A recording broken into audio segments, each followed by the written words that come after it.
Dawn burned the horizon of Jerusalem like a scar in the sky. It was the sound of chains and hurried footsteps that announced the beginning of a new era, but also the end of another. Between the ruined walls and the muffled screams of the conquered city, a young man with a firm gaze and an intact spirit walked in silence. His name was Daniel. He carried no sword, crown, or armor. His strength came from the invisible. Chosen not for his military might but for his wisdom, he was taken captive to a foreign land where strange gods ruled and truth was shaped by fear. In Babylon, the great city of towers and golden idols, faith would be his only homeland. Amidst luxurious banquets and veiled threats, Daniel would live not only as an exile, but as a living witness to a kingdom unseen by the eyes. And so, with his feet chained and his spirit free, he crossed the border between man and the eternal. The desert seemed to whisper with a mouthful of sand as the Babylonian caravan crossed the border into Judah. The sky, heavy and still, was a leaden ceiling over the exiles. Among them, Daniel kept his eyes up, even when everything around him kept them down. Beside him, other young men of noble lineage, handpicked by the king's officials, walked with the weight of the unknown on their backs. These were no ordinary slaves. They were promises molded to serve the most powerful empire on earth. When they arrived at Babylon, the city opened up before them like a golden colossus. Monumental gates adorned with blue lions, ziggurats that pierced the clouds, hanging gardens that defied the very logic of the arid land. It was a beauty that seduced and intimidated, but it was also a trap. Everything there was designed to tame not just bodies, but consciousnesses. In the inner chambers of the palace, Daniel and his companions, Hananiah, Mishael, and Azariah, were brought before Ashpenaz, the chief of King Nebuchadnezzar's eunuchs. He was tasked with molding these young men into the image of the empire, a new language, a new culture, new names. Daniel was renamed Belteshazzar, echoing the gods of Babylon. The intent was clear: to erase the past, to rebuild identity in service to the throne.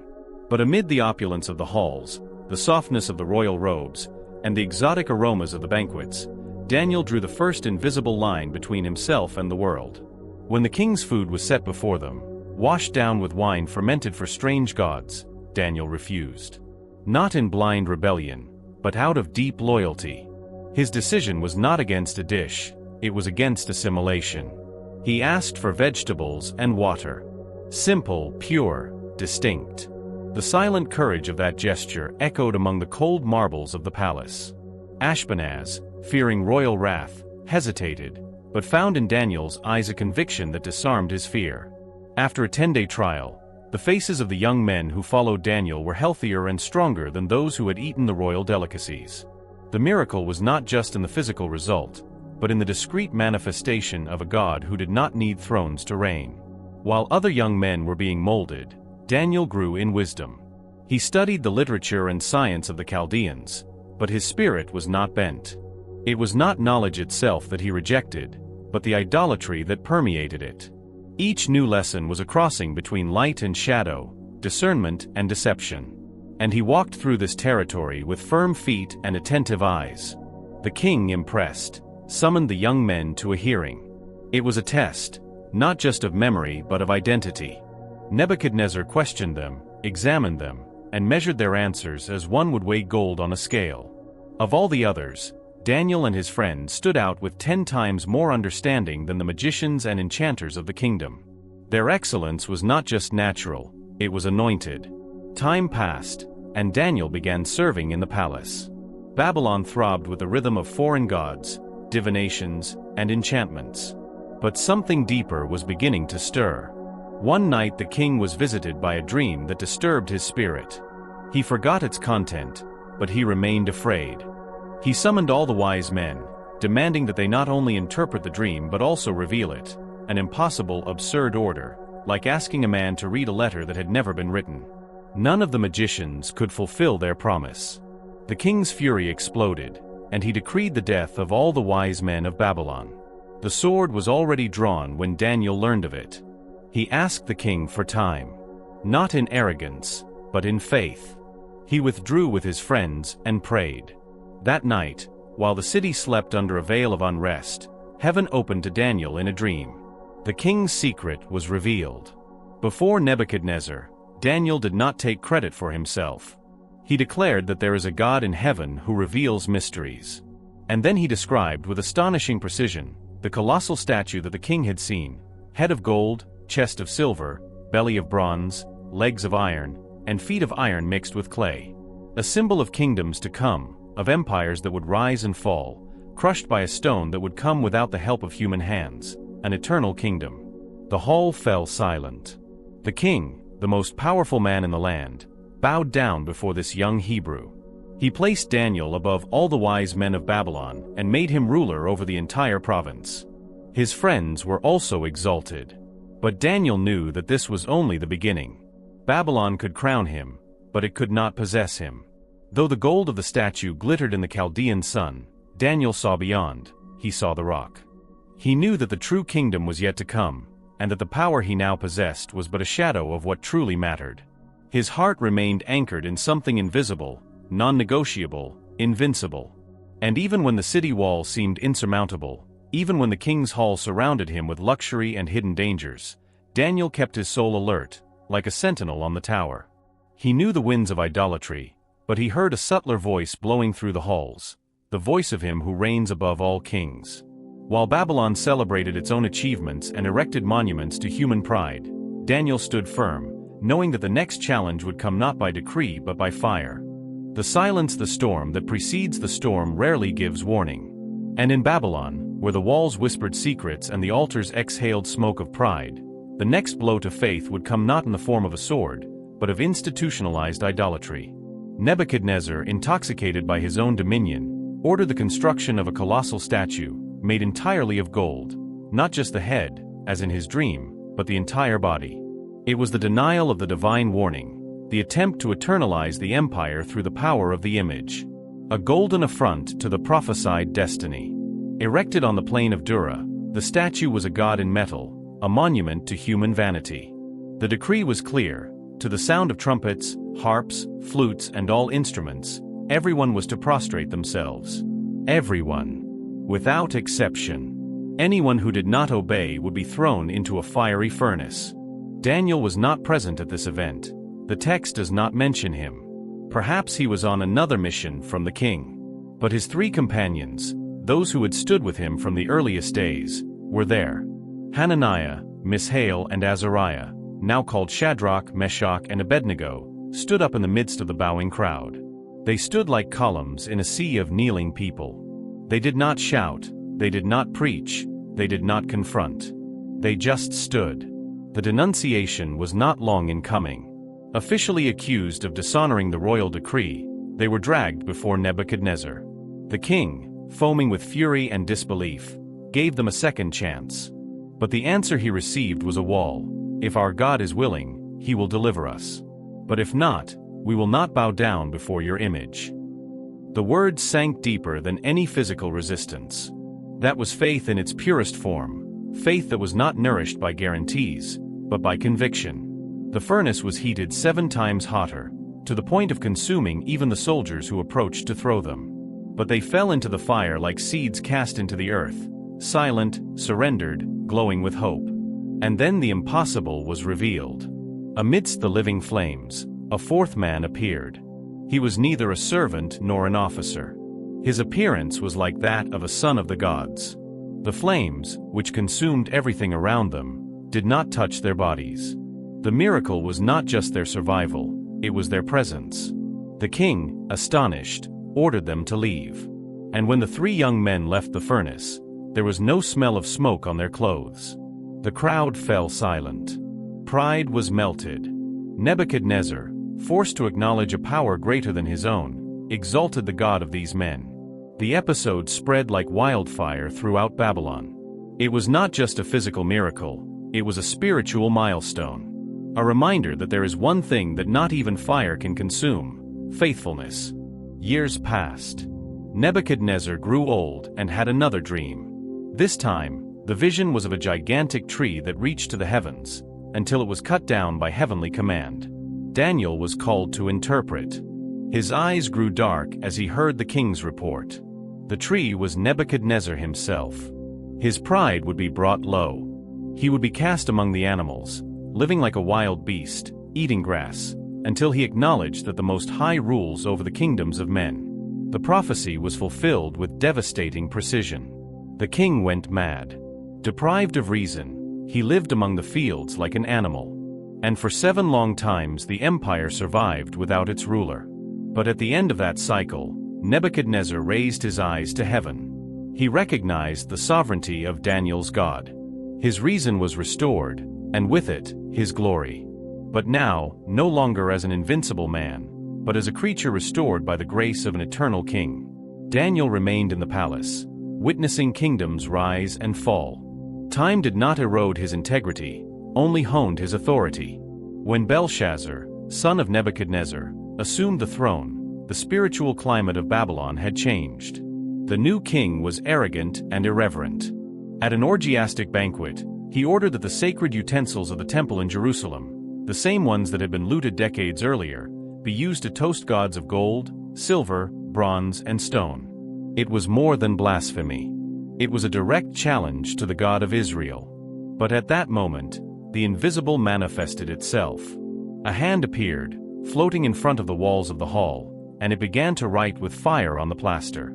For words, mean tequel parsim. Terror took hold of everyone's hearts. None of the wise men were able to interpret it. The Queen Mother remembered Daniel, now a forgotten elder in the palace corridors. They called him. Daniel entered the darkness of fear, unbowed. The king offered him gifts and honors, but he refused. His gaze pierced the veil of wealth. He read the words unwaveringly. The kingdom was numbered, weighed, and divided. Belshazzar's pride had reached its limit. That very night, the Persians invaded the city by the waters of the river. The Babylonian Empire fell without a battle. And Belshazzar was killed. Daniel survived another king, another fall. And with the arrival of Darius, fear was renewed, but also hope. The new empire, although militarily superior, still did not understand the invisible strength of that old Hebrew counselor. Daniel was elevated to a position of authority under Darius because in his spirit there was excellence, not only administrative but moral. But the brighter he shone, the more shadows moved around him. Jealous rulers plotted against him. They knew they could find no fault with his conduct, so they turned to their faith. They suggested a decree: for 30 days, no one could pray to any god but the king. Any violation would land him in the lion's den. Darius, fooled by their flattery, signed it. Daniel knew. But he did not hesitate. He went back to his house, opened the windows facing Jerusalem, and prayed. 3 times a day, as he had always done. He did not hide. He did not pretend. He just remained. And when his enemies found him praying, they rushed to denounce him. The decree was irrevocable. The king, upon discovering the plot, tried to free him, but could not. At nightfall, Daniel was thrown into the lion's den. The stone was sealed. The silence of the underground chamber seemed to swallow the world. But in the bowels of the earth, where the teeth of death were sharpened, something extraordinary was happening. At night spread over the Persian Empire like a veil of lead, and in the palace of Darius, neither music nor wine could dispel the anguish. The king, grieving, refused the comfort of his chambers. He fasted. He did not sleep. His advisors, now accomplices in a revealed trap, averted his eyes. For everyone knew, in that oppressive silence, an innocent man lay among beasts that had never known pity. But what no one saw was what was happening in the darkness of the cave. The lions, whose roars normally silenced the world of men, fell silent. Not out of tiredness, but out of reverence. A presence had taken over them, invisible, yet undeniable. An angel, sent from the Most High, had been there before Daniel touched the ground. His touch did not hurt, but sealed mouths, calmed instincts, and turned the place of death into a sanctuary. Daniel stood there, not in despair, but in peace. His eyes did not seek the exit, but the sky. His knees still bent, now not on carpets, but on cold stones. His prayer echoed softly, as if that dark hole were the purest temple on earth. The man whom kings feared was now guarded by beasts that dared not move. At dawn, Darius ran to the cave, as if seeking an unlikely hope. His voice choked, trembled between fear and longing. "Daniel, servant of the living God, has your God managed to deliver you from the lions?" And then, against all human expectations, a voice answered from within the darkness, firm, calm, alive. Daniel was whole. There was not a scratch on his body, for he had been found innocent before God and the king. Darius then ordered him to be taken out of the pit, and his accusers, the architects of the trap, to be thrown into the same place. But this time, there was no angel, and before their bodies even touched the bottom, the lions tore them to pieces. Justice was relentless, not as revenge, but as a revelation that God does not sleep. He sees. He weighs hearts. He acts in the exact timing. The repercussion was immediate. Darius wrote to all the peoples, nations, and languages of the empire, "The God of Daniel is the living God, who endures forever. His kingdom will never be destroyed." The name of a Hebrew exile now echoed among walls and deserts, among rivers and mountains, not as that of a simple wise man, but as a living witness of the eternal. Daniel grew old in the corridors of power, but his spiritual vision never dimmed. Then, on a solemn night during the reign of Cyrus, he opened the scrolls of the prophets and read the words of Jeremiah. The exile would last 70 years. That number burned in his soul. He knew the time of return was near. But he also knew that restoration would not come by human decrees, but by a genuine cry. Then he humbled himself. He dressed himself in sackcloth. He fasted. And he prayed like never before. His words, later accurately recorded, were not speeches, they were open wounds before God. He acknowledged the people's guilt, appealed to divine mercy, and cried out for the fulfillment of promises. And in response, a vision came down like fire from heaven. The angel Gabriel came to him. He revealed to him that the 70 years of exile were only the beginning of a greater plan, a prophetic countdown that would culminate in the ultimate redemption. 70 weeks of years. A divine timeline that pointed to the Anointed One, the Messiah, the Redeemer. And along with the hope came warnings, wars, destruction of the temple, times of trouble and purification. Daniel did not understand everything, but he received it with reverence. He knew that the story was bigger than his own life. Every empire that fell, every king that toppled, every decree that was sealed, all were embedded in a sacred narrative. He was part, not the center. A hand, not the clock. Years later, new visions visited him. Some were so intense that they left him prostrate for days. He saw beasts rising from the sea, symbols of future kingdoms. A ram with 2 horns, a goat with a single horn that broke off and multiplied. He saw thrones set in heaven, and an Ancient of Days seated in robes as white as snow. And then came one like a son of man, receiving everlasting dominion and glory and a kingdom that would never pass away. These images were not delusions but vivid visions of eternity colliding with time. Each symbol conveyed decades, centuries, conflicts, entire empires.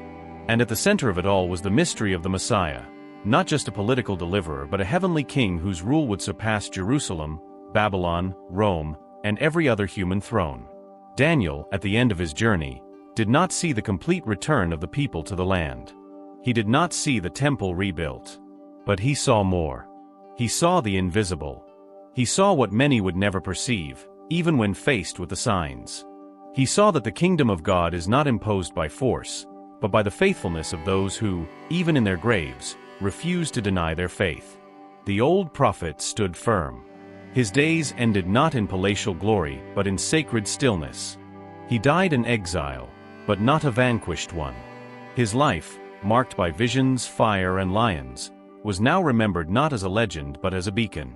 An eternal reminder that there are men who will not bend, will not sell out, and will not be silent. And that through them, heaven speaks to earth. High in the heavens, the words of the Ancient of Days continued to echo. And the books were open. The story of Daniel is not only the chronicle of a faithful exile, but the silent trajectory of a man who, even surrounded by empires, never allowed the empire to dominate him from within. He lived among lions, among kings and among visions, but above all, he lived before the eternal. His existence was made of resistance without spectacle, of faith without bargaining, of obedience that did not demand guarantees. He left no armies, nor did he inherit thrones. But he moved the heavens with prayers. He did not wield swords, but broke decrees with bended knees. He did not seek greatness, but was visited by it. And so his story remains, not only in the sacred books, but in the imagination of those who, generation after generation, face the lions of their days and the altars of false gods with the same firmness. Daniel was a prisoner who taught kings, a slave who deciphered time, a man who knew, even in his youth, that fidelity is worth more than life. And therefore, it became eternal. Because the heavens, as they look down upon the earth, continue to move for those who, like him, choose to stand, even when everything around them demands that they kneel. If this message touched your heart, leave your like and subscribe to the channel to continue receiving words that edify. And if you accept Jesus as your Savior, write in the comments, "I accept you, Jesus." God bless you greatly. We are here for you.